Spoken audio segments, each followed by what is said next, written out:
government in Canberra going to hold a job summit, and you seem to be not happy with it. So explain to our people what's wrong in it, or what is your view about it. Well, a couple of points. One is that the unions are very strong in the Labor Party. They donate tens of millions of dollars to the Labor Party, and they have a wish list at the Job Summit to increase taxes, to mandate union membership for new migrants. They have a desire to wind back the industrial relations arrangements to how they were in the 1970s, which would be bad for small businesses. It would impose economy-wide strikes that would be crippling for the economy and would hurt the profits in small businesses. And I think that would have a very negative impact on migrant communities, because many migrant families run small businesses, are entrepreneurial, hardworking, and so they're the elements that I don't support. The government's been elected now for over 3 months, and they've had the opportunity to implement policies to try and address the labour market shortages and the need to find more workers.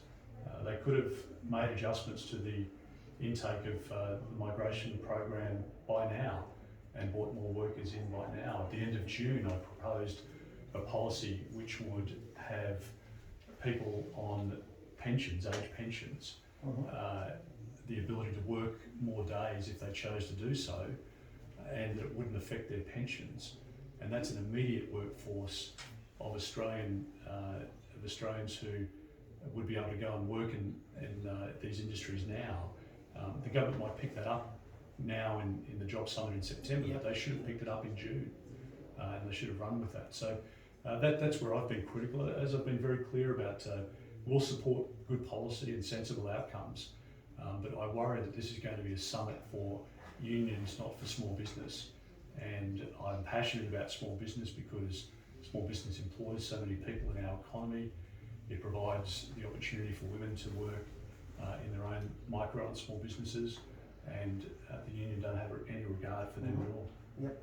One last question, small one. There are thousands of Indian students who are held up in India.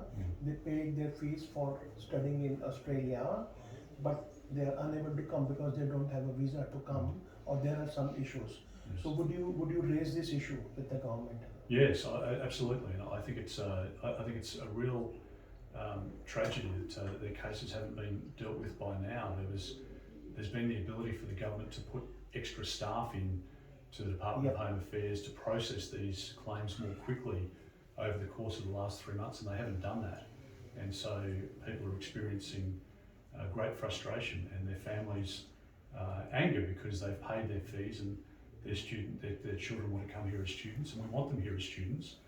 They're very important to our society and to our economy, and they contribute greatly through the work and the study that they do. And I hope that the government doesn't take another 3 months to put these resources in place. Thank you. My pleasure. Have a good day. Thank you too.